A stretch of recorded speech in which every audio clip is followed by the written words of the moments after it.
నక్కకి, నాగలోకానికి ఉన్నంత తేడా ఉంటుందండి. మనం బయట కొనుక్కున్న బాదం పాలకను, అలాగే మనం ఇంట్లో చేసుకున్న బాదం పాలకి. చాలా సింపుల్‌గా అండ్ టేస్టీగా ఈ ఎండాకాలంలో చల్లని బాదం పాలు చేసుకొనైతే తాగేసేయొచ్చనమాట. ప్రాసెస్ కూడా చాలా ఈజీ. ఒక్కసారి మనం ఈ ప్రాసెస్ కనుక నేర్చుకున్నామనుకోండి, మనకి బాదం పాలు తాగాలనిపించినప్పుడల్లా బయట కొనే పని లేకుండా మనం ఇంట్లోనే సింపుల్‌గా అయితే ప్రిపేర్ చేసుకోవచ్చనమాట. ఎవరైనా ఫస్ట్ టైమ్ గనక మన ఛానెల్ అయితే చూస్తుంటే ఖచ్చితంగా మన ఛానెల్ అయితే సబ్స్క్రైబ్ చేసుకోండి. ఇలాంటి మరిన్ని వీడియోస్ కోసం మన ఛానెల్ అయితే ఖచ్చితంగా ఫాలో అయిపోండి. అలాగే మన ఛానెల్‌కి హైప్స్ కూడా ఇస్తూ ఉండండండి. మీరు హైప్స్ ఇవ్వడం వల్ల ఏమవుతుందంటే మన వీడియోస్ ముందుకెళ్ళి మీలాంటి వాళ్ళు ఇంకొంచెం మంది చూడడానికి మనకి హెల్ప్ అవుతుందనమాట. ఫస్ట్ అయితే ఇక్కడ నేను 20-30 వరకు బాదం పాలనైతే తీసుకొని ఓవర్ నైట్ అయితే సోక్ చేసుకున్నాననమాట. ఓవర్ నైట్ సోక్ చేసుకోకపోయినా మనము బాదం పాలు ప్రిపేర్ చేసుకొని ఒక 1 అవర్ ముందు హాట్ వాటర్‌లో వేసైనా గూడా వీటిలిని సోక్ చేసేసుకోవచ్చు. తర్వాత చాలా సింపుల్‌గా అయితే పీల్ అనేది వచ్చేస్తుంది మనకి.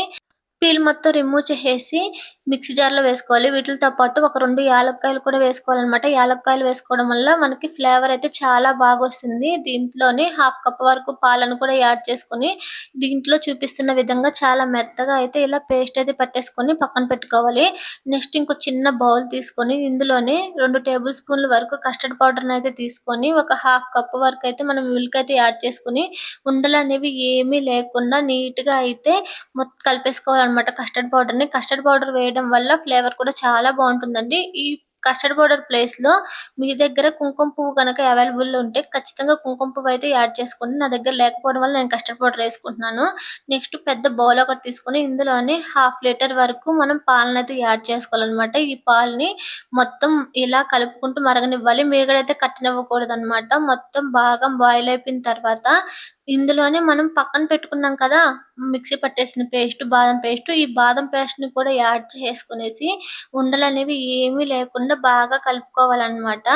ఈ ఉండలనేవి ఏమీ లేకుండా బాగా కలుపుకున్న తర్వాత మనం బాదం పాలు కొంతమంది థిక్‌గా ఉండటానికి ఇష్టపడతారు. కొంతమంది పల్చగా ఉండటానికి కూడా ఇష్టపడతారు కదా! అలా ఇష్టపడే వాళ్ళు బాగా మరగనివ్వాలి. అలా మరిగితే చిక్కగా వచ్చేస్తాయనమాట దగ్గరికి. నెక్స్ట్ కస్టర్డ్ పౌడర్‌ని కూడా దీంట్లో అయితే యాడ్ చేసుకొనేసి బాగా కలుపుకోవాలనమాట. ఉండలనేవి ఏమీ లేకుండా చక్కగా కలిపేసుకున్న తర్వాత స్వీట్‌నెస్ కోసం ఇక్కడైతే నేను హాఫ్ కప్ వరకైతే పంచదారని కూడా యాడ్ చేసుకున్నాననమాట. హాఫ్ కప్ వరకు పంచదారని కూడా యాడ్ చేసుకునేసేసి, ఇంకొంచెం దగ్గరికి పడేలాగా బాగా అయితే కలుపుకునేసేయాలి. నేను ఇంతకు ముందు చెప్పినట్టుగా నాకు పల్చగా ఉంటే ఇష్టమనమాట బాదం పాలు. సో, అందుకని నేను పల్చగా ఉన్నప్పుడే దీన్ని దించేసేసి పక్కన పెట్టేసేసుకుంటున్నాను. మొత్తం ఆల్మోస్ట్ ప్రిపేర్ అయిపోయినట్టే అనమాట బాదం పాలు. దించి పక్కన పెట్టేసేసుకొని రూమ్ టెంపరేచర్‌లో వచ్చేసేంత వరకు మొత్తం చల్లారిపోయేంత వరకు ఉంచుకొని ఒక 1 అవర్ అయితే ఫ్రిడ్జ్‌లో పెట్టేసేసుకోవాలనమాట.